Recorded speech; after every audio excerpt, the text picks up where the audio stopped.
But bottom line, 100-person organization will have somebody click on a phishing link within 30 days. That's the statistic. Or a bad link within 30 days. It may or may not have viable malware on it. It might get caught by the virus detector. But each one, when that machine is infected, it on average affects 22 other machines within seconds. 2 hops later, 440. So within 2 hops, that machine, that single click, has infected the entire organization. And there's a 75% chance that that small business will go out of business within 18 months. Welcome back, everyone, to the Geeks, Geezers, and Googleization Show, the home of Googleization Nation, where we talk with HR and business thought leaders about the crazy, never normal shift going on all around us. Our goal is to bring you ways to reimagine tomorrow and explore the ever-changing convergence of people, business, and technology. Here is your host, Ira Wolfe.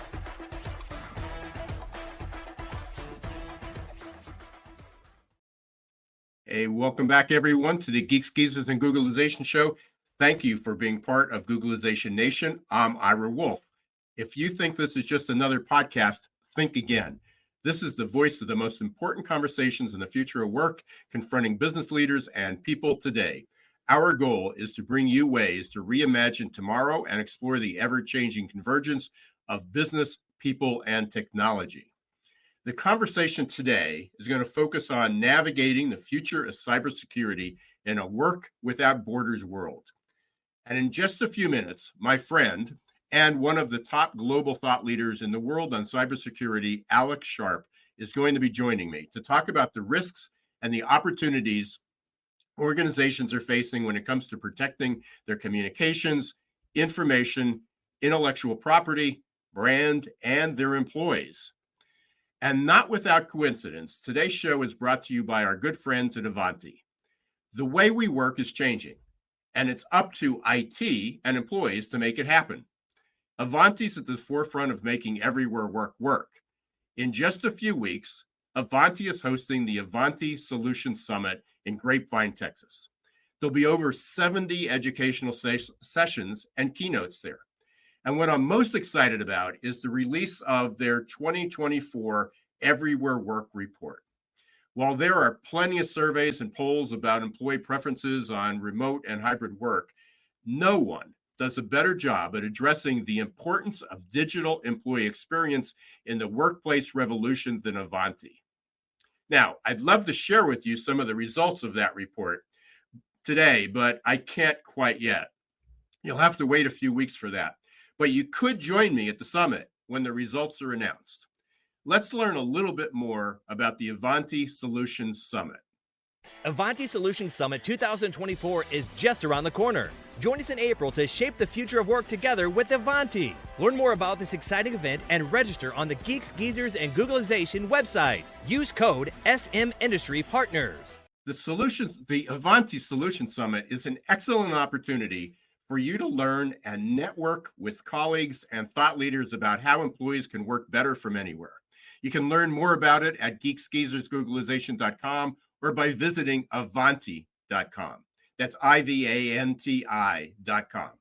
And keep listening to Geeks, Geezers, and Googleization because I'll be sharing the results of Everywhere Work each week after the summit. It's hard to believe, but it's been 4 years since the World Health Organization declared COVID-19 a global pandemic, and the world shut down. Employees were sent home and literally left to their own devices and know-how to connect with work. While employers focused on getting employees up to speed using Zoom, securing all those devices and mobile connections became a bit more challenging. Overnight, cybersecurity requirements were more than just antivirus software. Simply put, it was a lot easier to train workers how to use Zoom than to become competent IT and cybersecurity professionals in the world we live in. Well, here we are 4 years later, and the risks are exponentially greater. The transition to remote and hybrid work is still a work in progress. Are the Are organizations keeping up? That's easy to say. Are organizations keeping up? Are employee devices protected and safe, or are they just sources of risk and vulnerability? Today, my guest, Alex Sharpe, is joining me to help answer some of those questions. Alex is a Thinkers 360 top 5 global thought leader in cybersecurity with more than 30 years experience in cybersecurity governance and digital transformation. He has spent much of his career helping corporations and government agencies create value while mitigating cyber risk. He offers a pragmatic understanding of the delicate balance between business realities, cybersecurity, and operational effectiveness. Let's welcome Alex Sharpe to Geeks, Geezers, and Googlization. Great to see you. Hey, thanks for having me, Ira. That was a pretty exciting introduction. Thank you. That conference sounds like a blast. Yeah, I'm really looking forward to it. I've worked with Avanti for the last probably almost 3 years, ever since they released the first Everywhere Work report, and it's usually filled with some great data, and I think it summarizes it pretty well. But we're here to talk with you and help look at cybersecurity in 2024 and beyond. And you've been in the business a long time, but let's start with one of the questions is, how did you get interested in this? Where, when you were a young kid, did you say, hey, I'm going to grow up and become a cybersecurity thought leader? Oh boy. To be honest, in many ways, I'm really not sure, but I'll tell you how it happened. It's one of those things. Now, I've often joked that my career has been a series of unanticipated phone calls. And this is kind of like that. So I'm a bit of a geek. My bachelor's is in electrical engineering with a concentration in computer engineering. And then I picked up minors in computer science and math. And you really don't get much geekier than that. I love statistics. I had a fascination with things like cryptography and history and national security and all this. And, I could say this now, but I couldn't only a few years ago. When it came time to graduate and looking for a job, I was interested in some of the things I saw from the intelligence community, and even before I could sign up for an interview with National Security Agency, who, the U.S. government didn't even admit their official existence at the time. They reached out to me for a job interview. And long story short, I took a position with them and then was recruited into an internal internship program around information security, which we now call cyber. And I just grooved on it. So it just kind of happened. And to kind of round out the story a little, this where it gets a little funny. Oh, it gets funnier, I should say. After doing that for a bunch of years, I'm looking at it going, security is always an afterthought and all this. And, I went to work for a couple of large consulting firms, Booz Allen and KPMG. And during that time, I transitioned away from cyber being 100% of the business to probably being around 20 to 40% of what I was doing. I was getting involved more in business strategy and process improvement and the like, what we now call digital transformation. And then about a handful of years ago, totally by my surprise, that's reversed, where today my work is almost exclusively involves cyber, even if it's a digital transformation project. Right now it's mainstream. And coincidentally, a lot of the things I was dealing with when I first started, like artificial intelligence and quantum computing and what we now call blockchain, it's all come back. It's really a very weird arc. It certainly is.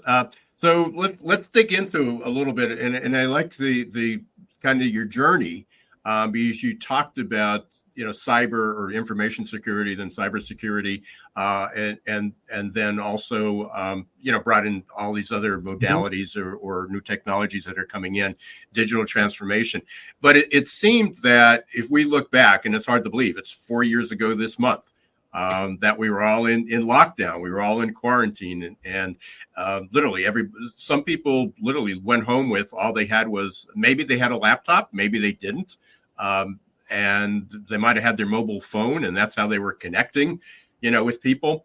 So it seemed that all the infrastructure that was set up, all the, whether it was done well or even, moderately well, all the infrastructure that was set up of people going to work, that the whole cybersecurity system there were holes opened up because people were at home, and many of them didn't even know how to get onto Zoom, yet set up proper protocols to make sure their wireless networks were secure. So let's talk about that a little bit. I mean, what have you seen between March 2020 and March 2024 in how companies are addressing this remote hybrid work revolution?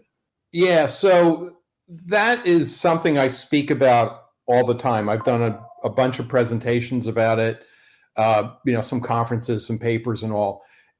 It's pretty interesting in a lot of respects, and I won't take up too much time. But the thing that happened was, let me start with the basics. So if you look at our security architectures, they're outdated. They were formed at a time largely in the 70s and 80s when we could take all of our assets, put them in one place, and we could dictate how to get in and out digitally. And we surrounded it with walls and guards and badges and guns and sometimes dogs and barbed wire and sensors. And we could protect it that way, right? And it assumed, whether most security professionals didn't realize it, the architectures were really assumed that people were coming to work every day. So you didn't have to worry about these things like multi-factor authentication, because one of the factors you were using was that they were physically in your building connecting to your network. And that all changed overnight, right? And the statistics around that were pretty interesting. It turns out that prior to 2020, only 1 out of about every 9 people actually worked remote at some level, whether that be 1 day a month or, a couple days a week or 100%. And most of the time they were technologists or they were senior level executives, right? So they had a special thing going on. Then when COVID hit, it's called crossing the chasm. There's a lot of work done on this by Jeffrey Moore. It's a very well understood thing that once you hit about 18% of adoption by a community, it becomes a de facto standard. So during COVID, most industries accelerated the digital adoption between 5 and 10 years. The biggest number I saw was actually healthcare adopting digital health. That actually adopted more, it gained more adoption in 6 weeks than it did in the previous 11 years. These numbers are pretty shaking, right? And 4 years later, we're still struggling with that paradigm shift, in part because a lot of the security professionals were not classically trained, and we have a lot of people just jumping into the fray, right? And they're trying to come up to speed. Interestingly enough, a lot of what we're dealing with was actually forecasted and mapped out in a effort called, I'm forgetting the name, the Jericho Forum, because the walls came tumbling down. I always think that's the coolest name ever. That forum was over 20 years ago. And at the time, they thought the adoption and moving to things like the cloud was about 10 years away. They were only off by about 17 years. So, yeah. Minor miscalculation, right? Yeah.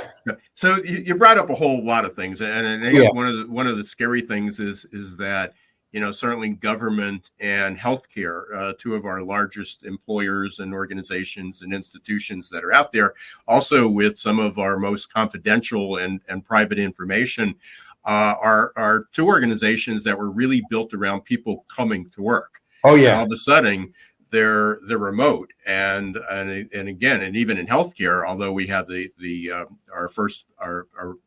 our providers had to be present, a lot of the staff was not, and we hear it's almost commonplace now. It's almost become normal, unfortunately, about hearing about a hospital that's been that has been held up with ransomware. That their systems are shut down. Yep. I'm surprised we don't hear about it, but it's surprising that government, and I assume some governments, that maybe state and local governments, that's happened to as well. Maybe they just don't have the deep pockets that healthcare does in order to do that. But when you look at it that scale, that these large organizations that have devoted probably millions of dollars into the architecture and the support and the staffing to protect their systems. Mm-hmm. And then we have at least, and the numbers vary, but at least 50% of people of employees on every day are working remotely. Yep. And it may be their work even on the way to work, they may be on a call on their mobile device. They're in a coffee shop, they're having lunch. And then they come, and even if they do come back to the office, they're coming back to their office with their personal devices. Okay. Yep. Which doesn't, and this is a huge question, but what it's leading up to is that when we think about security, we're thinking, oh, I have antivirus on my desktop. Oh yeah, I have it on my laptop, but they may not have it on their tablet. They may not have it on their phone. And now we have all these smart devices. Oh, God, yes. Yeah, we have the smart devices. And I know Avanti shared this story a couple of years ago of I believe it was a freight, I believe it was a shipping company. And there was a vulnerability that they exposed, and they found out, I can't remember, it was a toaster, like a smart toaster or some smart type of device in their cafeteria. And they had, in every one of them, they had these remote controlled devices, or these smart devices. So the exposure is everywhere. Okay. And if we can't expect the institutions to be knowledgeable and the experts to be able to secure even their organizations, how can we expect a remote workplace to do it? All right. So we just now teed up the next 3 hours. There's a lot to unpack there. So let me hit a couple of critical points. If you look at historically how we've handled this cyber issue, what we now call cyber, we talked about the techies. It was a technology, we kind of viewed it as a technology problem that should be solved by techies. Yeah, well, and I spoke about this a lot with the remote work. When everybody went home, all of a sudden, every employee was expected to be their own IT department. But when they showed up at work, the first thing that happened was they called IT, and sometimes it was simple of did you turn it on? Did you plug it in? Yeah, don't get me started. It's people complain about bots, and the first person they talk to ask them silly questions. You would be surprised at the high percentage of people that call into a help desk and didn't turn it on, or they didn't plug in the machine, or something like that. I wasn't being facetious. No, you weren't. It really does happen. So if you call into a help desk and you get hit by a bot or somebody asking you fundamental questions, it's not you. It's because of all the other knuckleheads out there, right? So a little bit of a commercial. So let's dive into what you talk about. So cyber historically, one of the big changes that happened, especially with COVID, is the digital world, the cyber world are business discussions. More than 60% of revenue is driven by digital assets these days. It turns out that intangible assets are driving corporate valuations, right? So we're now talking about a business discussion. So now, and the adversaries, so we handled this historically with the techies. And the techies, because they're comfortable with technology, they implemented technical controls. Whether they realized it or not, they were assuming a physical presence, and they would put these technical defensive measures in place. And they're very, very strong. They're actually the strongest part of our defense. Now, what's happened is we basically turn that towards the enemy and say, hit me here. And adversaries go, that costs too much, takes too long, too much effort. I don't get a lot of reward. Why don't I just walk around the side? So if you look at what's going on, the major hacks have all been walking around the side edges of the brick wall. They're 80 some odd percent of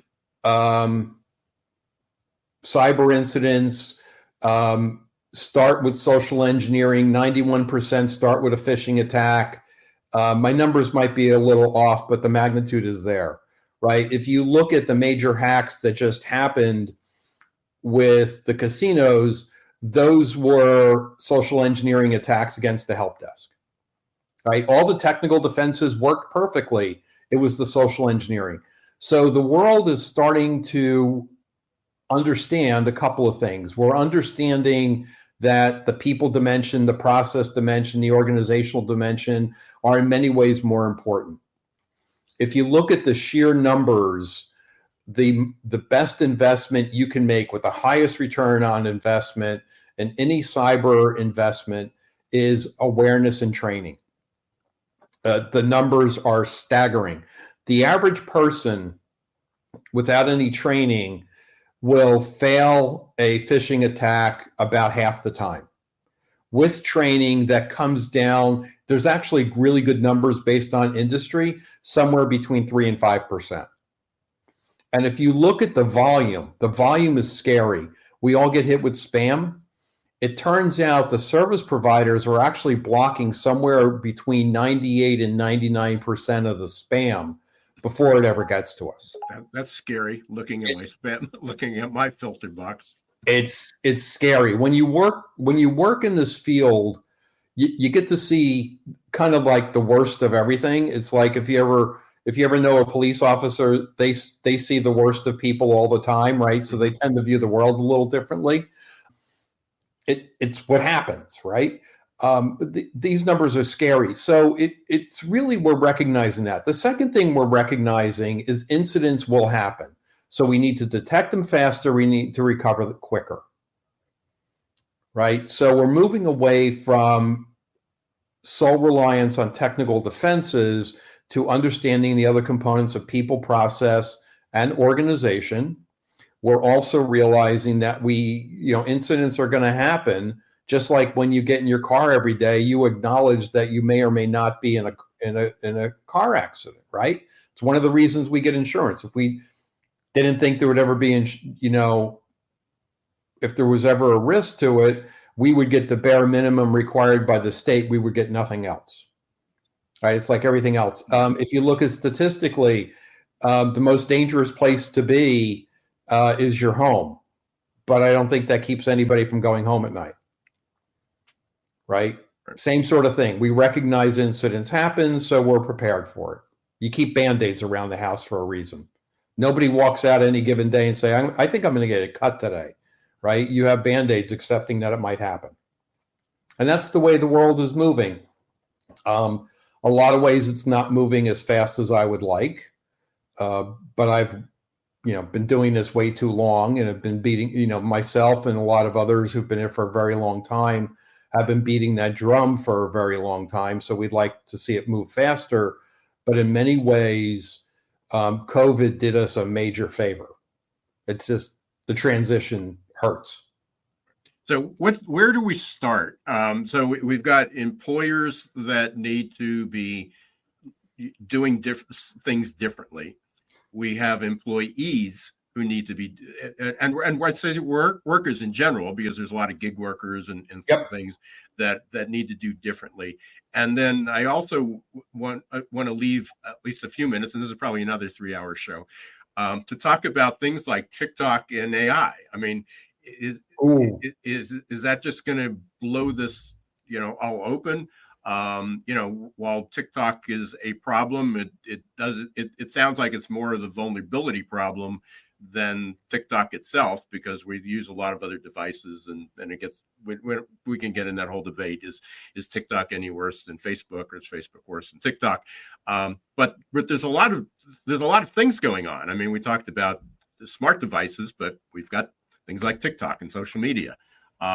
So let's start with, before we go down multiple rabbit holes, let's start with before we take a break, what should employers be doing to mitigate the risk, and to not necessarily anticipate, but also to react better? What are some of the things that you're recommending? All right, so let's touch upon the TikTok and AI just very, very briefly. And I agree, we should have another show on it. This is an area I'm actively involved with. What I will say is the thing that makes TikTok worse than all the others is TikTok is controlled by a foreign adversary who wants to do us harm. Right? That's the key difference. The type of harm they want to do is significantly worse than we are seeing out of Facebook's and all the others. Right? I will look. I have a very strong background in national security. I have access to information a lot of other people don't. I tell people all the time to stay away from TikTok. I've been telling them that for years, and I've actually had some. I have relationships with people over there, and the insiders will tell you stay away from TikTok as well. The best thing that can happen is it could be retained, but brought under control of a friendly nation, a friendly country, another company inside the U.S. So with that aside, what does a business do really depends on the size of the organization and the nature of their business. So I'm going to presume for a second, based on our conversations, we're talking about privately held, smaller organizations. All right. Good assumption. Yeah, thank you. Because we talked about this before, right? The absolute best thing to do is awareness and training for the staff. Now, there are different resources available. A lot of it depends on where you're located, what's offered by your state. Frankly, this is an area that I think needs to be a lot cleaner and a lot smarter. There seems to be some agreement and movement on that space. I just don't think it's moving as fast as I would like. I would mandate all employees implement multi-factor authentication on anything they do, whether at home, at work, at school, wherever.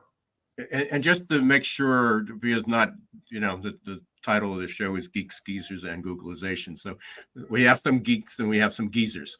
So for the geek, and the geezers could be young, it has nothing to do with age. It has to do with how you use technology. Is when you talk about multi-factor, you're talking about when you go to sign in, you may get a text. Yep. Or something to confirm that it's actually you. Yeah. Right? Yeah. Okay. Yeah. do that at home in personal. Yep. Um, It's annoying, by the way, to do it, but it definitely it's a good practice. It is annoying. Well, at this point, a month doesn't go by that I don't get a call from somebody who had their credit card abused or money transferred out of their account, checkbook stolen. Last week, I'm not going to name the person because they are a senior person in the cyber industry. Their mother's Facebook account was hacked without them knowing it, and it redirected their Social Security payments.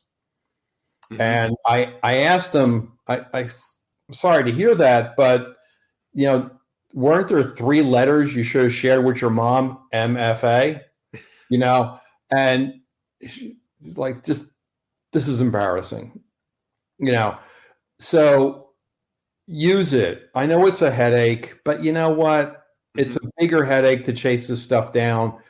The good news is it used to be 1 or more times a week I would get a call about it from somebody.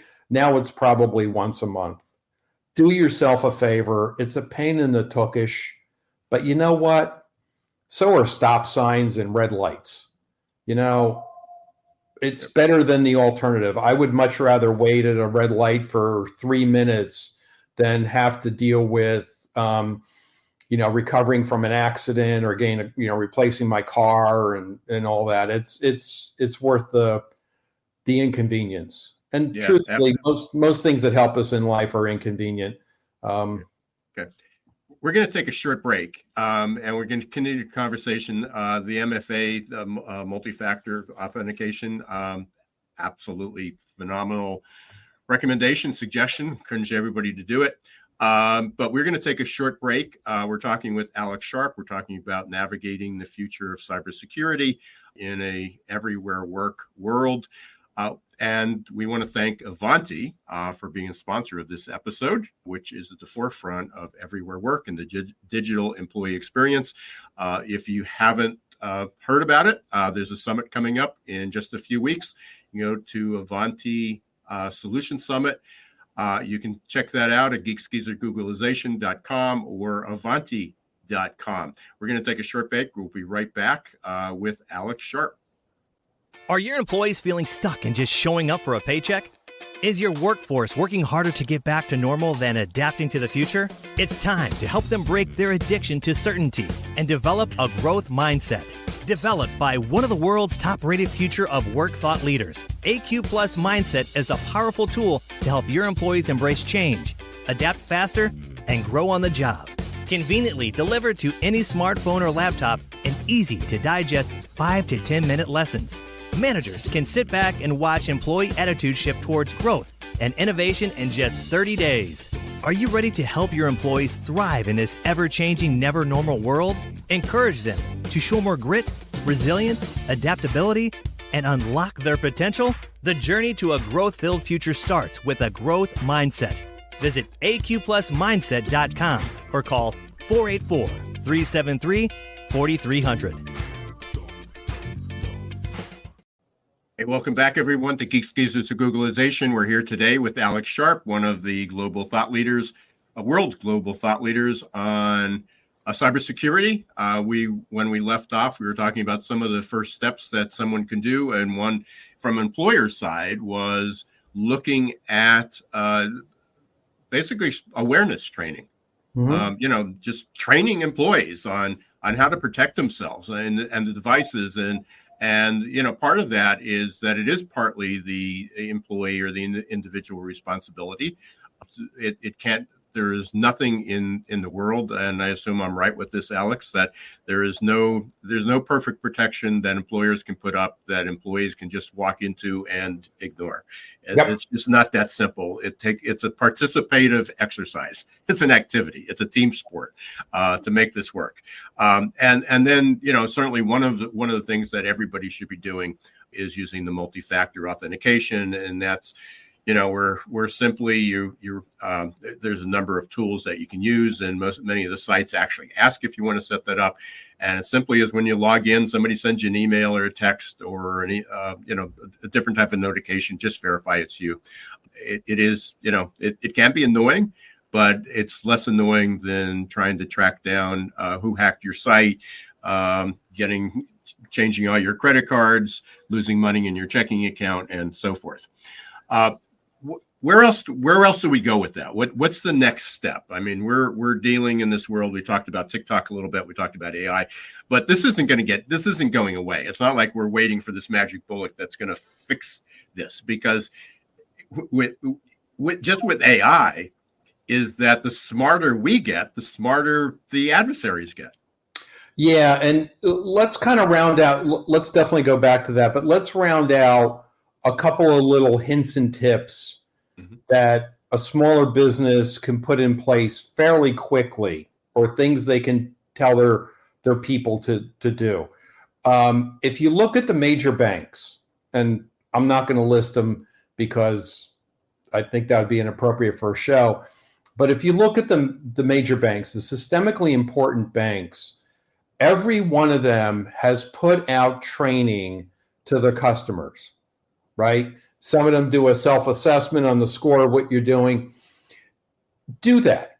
Just do it and take those practices back to work. It sounds silly, but it's a very simple thing. The other one is, if you look at most of what happens to small businesses and individuals, it's really around the social engineering we talked about.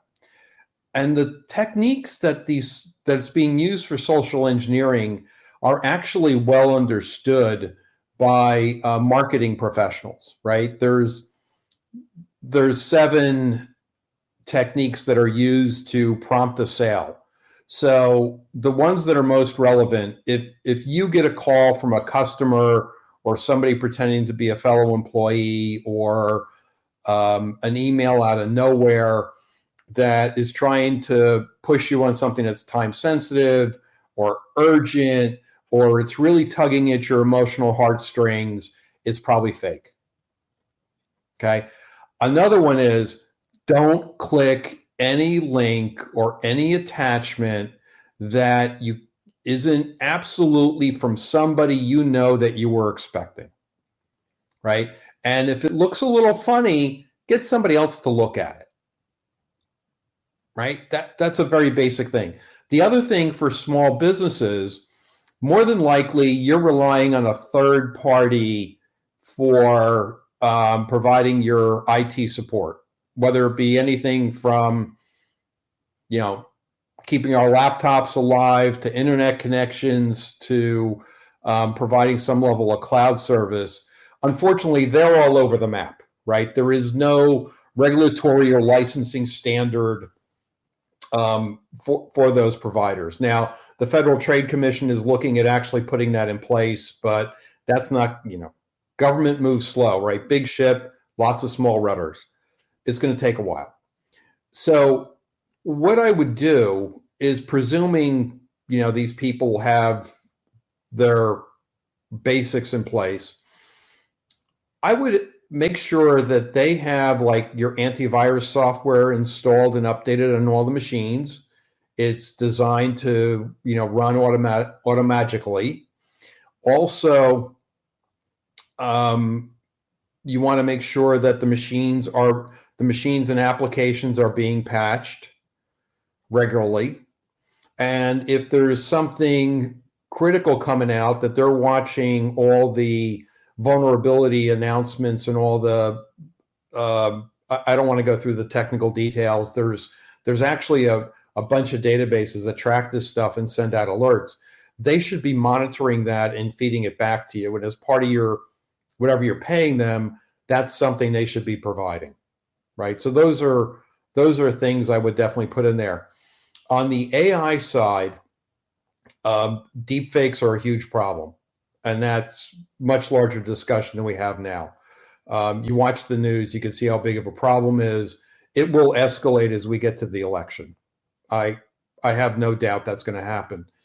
What we're seeing and I did an article about this about a year ago, when ChatGPT came out. Suddenly, AI went mainstream. And one of the things we saw on the dark web was a lot of forums about how to use AI in a cyber attack. There was an increase of about 170%. So almost doubled overnight in phishing attacks because they could just automate them with like ChatGPT, literally with ChatGPT. And the efficacy rate, the efficiency rate on those attacks increased by something like 40 to 60%. They just went like this. All of a sudden, it's downright amazing. I saw some stuff recently. I don't track the dark web. I track people that track it. But interestingly enough, all the problems that the rest of us are having with these tools like hallucinations, they're having them too. But the difference is we have to deal with something called the defender's dilemma. The attacker has the advantage because defenders have to plug all the holes. The attacker only has to find one. So a lot of time with this volume, like we talked about the vast amount of spam, they can shoot out tons and tons of these generated messages, only needing to find one person in one organization. Here's some statistics for you. Take a large organization. If 1% clicks on a link they shouldn't have, pick the size of the organization. But bottom line, 100 person organization will have somebody click on a phishing link within 30 days. That's the statistic. Or a bad link within 30 days. It may or may not have viable malware on it. It might get caught by the virus detector. But each one, when that machine is infected, it on average affects 22 other machines within seconds. 2 hops later, 440. So within 2 hops, that machine, that single click has infected the entire organization. And there's a 75% chance that that small business will go out of business within 18 months if it's a ransomware attack. Scary, huh? That's why you want to ensure you have like the virus protection on your machines. You want to ensure that whoever you're relying on for IT support is patching the applications, because these phishing attacks more than likely go after some known vulnerability that has been patched through a software update. And you also want to get your people to understand not to click on these things, right? To just be a little suspicious. Yeah, great advice. We are coming up toward the end of the show, unfortunately, because we always seem to do this with all the guests. We sort of get into these deep topics, and it's like, okay, now we got everybody's attention, and now we're going to call it quits. So definitely want to have you back, especially I'm going to definitely take you up on the TikTok, social media, AI conversation, and follow up with that. But one of the questions I always like to end with is there something I should have asked you, but I didn't? We touched upon all the big things. Maybe the question we should talk about is, if we're dealing with all this stuff from nation states, how do I, as a small business, fight that? Right? What's the U.S. government and what are our allies doing to help defend us? Is there a succinct answer you can give for that, now that you asked that we should have asked you that question? Yeah, and let's tease it for another show. So there's a couple of things. Without going through too much history, the U.S. government has been working on this very aggressively, actually made changes to the State Department, Homeland Security and all, so we could bring the full force of the U.S. government to bear, whether that be diplomatic, or it be financial, it be kinetic response. So far, we have not done a kinetic response. The 2 countries have, Israel and Ukraine, have responded kinetically, which is a way of saying warfare, because of a cyber attack. But there's also a little known part of the U.S. government called U.S. Cyber Command. It's the offensive cyber arm of the U.S. It's the only party of the United States government that is authorized to actually have offensive cyber operations against foreign nations. So you may have seen in the news that there was this suspected Iranian intelligence ship that was disabled through a cyber attack. We'll never admit it, but it was more than likely done by U.S. Cyber Command. Cool stuff, right out of the movies, right out of Hollywood, right? The scary thing is it's all real. Yeah, for sure. Yeah, a lot of the stories from Hollywood are already it's already out there. They're just not public. Yeah, and we could talk about that too, about the evolution, innovation, and the role that the movies play. Yeah. Real quickly, want to do one of the favorite parts of the show, lightning round. It's to get out to know Alex a little bit better. So, for a question: who's your favorite band or favorite musician? Oh, The Who. Oh, any favorites? I'm sorry. Any favorite songs? Pinball Wizard. Yeah. Thank you for the 2 softballs. Next question. If you were a car, this is a fun one. If you were a car, what kind of car would you be? Or a vehicle? A car or a vehicle? What kind would I be? The first thing that comes to mind is a Porsche, but I couldn't, other than saying it's the first thing that comes to mind, I'd have to think about that. It would probably be one of the movie cars. We'll bring it back. So you got a couple weeks to think about that. Okay. We are just running out of time here. Really appreciate it. Thanks for the fascinating conversation. Definitely going to have you back, Alex. We're going to get you on the calendar here and continue this conversation in hopefully within a few weeks or so. What's the best way for people to get in touch with you? All right. So two things. I'm always on LinkedIn. LinkedIn is a great way to connect. Okay. Right.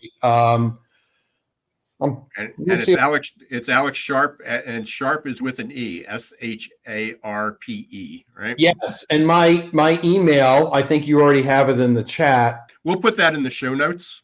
I'll make sure to get it there, and you can go to Sharpe 42. Remember, Sharpe has an E, 42.com. Yep. Right? And you could Google me. If you get Alex Sharpe with an E on the end, put any of the topics we have on here, cyber, risk, governance, cloud, you should find me. If you come up with an Irish singer, that's not me. And if you come up with an 80-year-old economist from Harvard, that's not me either. So gotcha. So Alex Sharpe, SHARPE, Sharpe42.com, and we'll put all that in the show notes. Thanks, Alex. Definitely going to have you back shortly. And thank everyone for listening, for being part of Googlization Nation. Thank you for listening to Geeks, Geezers, and Googlization. Thank you to Ivanti for being the sponsor of this of our show. And don't forget to look into the Ivanti Solutions Summit that's coming up beginning of April. You can learn more about that at Avanti.com or geeksgeezersgooglization.com.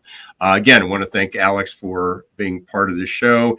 And if you haven't subscribed to Geeks, Geezers, and Googlization on your favorite podcast platform or YouTube, please do so. Leave your comments, share a review. And until next week, don't let the shift hit your plans. Thanks for watching Geeks, Geezers, and Googlization. Be sure to listen to the podcast and follow us on YouTube.